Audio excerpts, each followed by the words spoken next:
Hello students and welcome to my YouTube channel. In this video, we will going to discuss about the laws of exponents. The laws of exponents for real numbers. So here are the following laws. So guys, our first law is a raised to power m where into a raised to power n is equals to a raised to power m plus n. Guys इस law को हम base same powers add भी बोलते हैं. Like base is same, as you can see base is same, A and A base जो है वो same है एंड पावर्स आर डिफरेंट. जब गाइज बेस सेम होता है तो पावर्स जो है वो आपस में ऐड हो जाती हैं, पावर फॉर्म में ही पावर्स ऐड हो जाती हैं. तो ए रेज टू पावर क्या आएगा हमारे पास m plus N. With the help of example let me clear you. तो हमारे पास मैं अगर एक एग्जांपल लेता हूं, मेरे पास एक एग्जांपल है. फॉर एग्जांपल मेरे पास है 3 raise to power 2 into 3 raise to power 3. So guys आप देख सकते हैं कि ये जो मेरा बेस है 3 एंड 3, ये बेस जो है वो सेम है, दोनों का बेस 3 और 3 है, बट इनकी पावर्स जो है वो डिफरेंट है. ठीक है गाइज, तो ये बेस सेम है तो पावर्स मेरी ऐड हो जाएंगी. तो मेरे पास ऐड होके क्या आएगा, तो 3 रेज टू पावर 2 प्लस 3. तो गाइज मेरे पास जो आंसर आएगा वो आएगा 3 raise to power 5. So guys ये थी मेरी example for the first law. I hope ये लॉ आपको समझ आ गया होगा. गाइज इस लॉ को समझने के लिए ध्यान से देखिएगा कि जो यहाँ पर जितनी भी बार ए यूज किया गया है, A stands for real number. A यहाँ पे एक रियल नंबर का रोल जो है वो अदा कर रहा है. ठीक है गाइज, तो चलिए मूव करते हैं हमारे नेक्स्ट लॉ पर. हमारा नेक्स्ट लॉ है A raise to power M, वो ब्रैकेट में है, into N. A raise to power into N. हमारा जो है ये लॉ है, हम इसको ऐसे भी लिख सकते हैं which is equals to A raise to power M into N.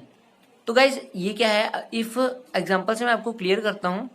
For example मेरे पास 2 रेज टू पावर 2 ये जो है वो ब्रैकेट में है एंड 3 जो है वो बाहर है. सपोज m जो है वो 2 है, n जो है वो 3 है एंड a इज 2. ठीक है गाइज, तो हमारे पास क्या आएगा, a raise to power m into N. ये जो है m और n ये ऊपर पावर में मल्टीप्लाई हो रहे हैं, तो मेरे पास क्या आएगा 2 रेज टू पावर 2 इंटू 3. तो गाइज यहाँ पे क्या आएगा 2 रेज टू पावर 6 आ जाएगा. तो गाइज ये थी सेकेंड लॉ की एक एग्जाम्पल. आई होप ये लॉ भी आपको क्लियर हो गया होगा. चलिए मूव करते हैं हमारे थर्ड लॉ पर. हमारा थर्ड लॉ है A raise to power M upon A raise to power N. तो गाइज क्या दिया हुआ है, हमें ध्यान से देखिएगा. यहाँ पे दिया है A raise to power M, base मेरा ए है एंड पावर मेरी एम है, upon A raise to power N. यहाँ भी बेस ए है और पावर एन है. ठीक है गाइज, तो यहाँ पे क्या है, आप देख सकते हैं दोनों का बेस सेम है बट ये दोनों डिवाइड में है. तो क्या होगा, base same powers minus. If base divide होगा, अगर ये बेस डिवाइड हो रहा है तो पावर्स माइनस हो जाएंगी. तो इसको मैं लिख सकता हूं is equals to A raise to power M upon A raise to power N is equals to A raise to power M minus N. तो A raise to power M minus N होगा where M is greater than N. M greater than N इसलिए होगा because जो है वो value positive आएगी. ठीक है गाइज, नहीं तो अगर एम एन से छोटा हो जाएगा, यहाँ पे एम माइनस एन होगा तो एन जो पावर जो है हमारी वो नेगेटिव फॉर्म में आ जाएगी. इसको मैं एग्जाम्पल से क्लियर करता हूँ. चलिए किसकी एग्जांपल लेते हैं. इसकी एग्जांपल में आप देख सकते हैं 5 raise to power 2 upon 5 raise to power 1. तो गाइज आप देख सकते हैं कि जो 5 रेज टू पावर 2 है यहाँ पे भी ओवर 5 रेज टू पावर 1 है. ठीक है गाइज, बेस जो है हमारा सेम है, क्या है 5 है. तो पावर्स जो मेरी हैं वो क्या हो जाएंगी, माइनस हो जाएंगी. m मेरा आप सपोज कर सकते हैं m 2 है और n 1 है, तो यहाँ पे आ जाएगा 2 माइनस 1. तो गाइज मेरा आंसर आ जाएगा 5 रेज टू पावर 1. तो गाइज आई होप ये एग्जांपल आपको क्लियर हो गई होगी. तो let's move to our next law. तो गाइज नेक्स्ट लॉ में आप देख सकते हैं, नेक्स्ट लॉ में है हमारे पास A raise to power M into base B raise to power M is equals to A into B raise to power M. If क्या होगा, अगर देखिए गाइज हमारे पास दो रियल नंबर्स हैं, ए और बी, दो रियल नंबर्स दिए हुए हैं हमें, तो इन दोनों की पावर जो है वो सेम है m. तो गाइज हम क्या कर सकते हैं, आप इन रियल नंबर्स को पहले मल्टीप्लाई कर सकते हैं एंड आप इनकी पावर इकट्ठी m लगा सकते हैं. तो ये भी एक लॉ है. ठीक है गाइज, तो क्या है, A raise to power m into B raise to power m gives equals to A B raise to power M.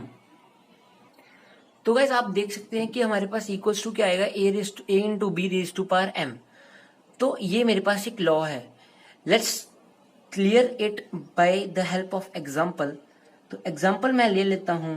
तो guys for example 2 raise to power 3 and multiplied by, which is multiplied by 3 raised to power 3।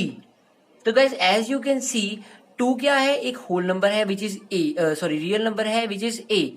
मेरे पास मैंने इसको suppose ए consider किया और 3 को B consider किया, and यहाँ पे जो पावर में 3 है ये एम है मेरा। तो 2 raise to power 3 into 3 raise to power 3।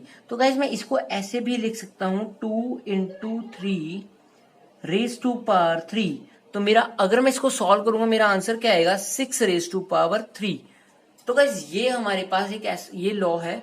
तो गाइज आई होप इसकी एग्जांपल के माध्यम से आपको ये लॉ क्लियर हो गया होगा। तो चलिए मूव करते हैं हमारे फिफ्थ लॉ पर। हमारा फिफ्थ लॉ है A raise to power 0 is equal to 1 where A is the real number. तो गाइज अगर फॉर एग्जाम्पल अगर आपके पास कोई भी नंबर है, ये हमारा लॉ है, ये हर जगह काम आता है। आप किसी भी कंपटीशन एग्जाम में पार्ट ले लो या कोई भी स्कूल लेवल पे, ये हमेशा लॉ काम आता है। A raise to power 0, A suppose 2 raise to power 0 है तो उसका आंसर 1 आएगा। Suppose I take the example 100 raise to power 0 equals to 1। अगर गाइस किसी की पावर 0 है तो आंसर मेरा हमेशा 1 आएगा। तो चलिए मूव करते हैं हमारे सिक्स्थ लॉ पर। हमारा सिक्स्थ लॉ है 1 upon A raise to power n is equal to A raise to power minus n। Guys when जब हमारे पास जो है A raise to power n denominator में है एंड वी वांट कि वो हमारे पास न्यूमरेटर में आए, तो गाइज हम उसको न्यूमरेटर में चेंज कर सकते हैं, but on one condition that the power will become the negative in negative form. Power जो है वो नेगेटिव फॉर्म में बन जाएगी। ठीक है गाइज, एग्जाम्पल लेते हैं। एग्जाम्पल में क्या है, जैसे 1 अपॉन 2 रेज टू पावर 3, तो इसको मैं लिख सकता हूं 2 रेज टू पावर, अगर इसको मैंने न्यूमरेटर में लाना है तो मेरे पास आ जाएगा 2 रेज टू पावर माइनस 3। ठीक है गाइज, तो इस तरह से ये जो है हमारे पास लॉज हैं। आई होप ये लॉज जो हैं आपको समझ आए होंगे। तो गाइज अगर वीडियो अच्छी लगी हो तो वीडियो को लाइक और शेयर जरूर करें और चैनल को सब्सक्राइब करना मत भूलिएगा, ताकि मैं आपके लिए और अच्छी से अच्छी वीडियो बनाता रहूं। Thank you.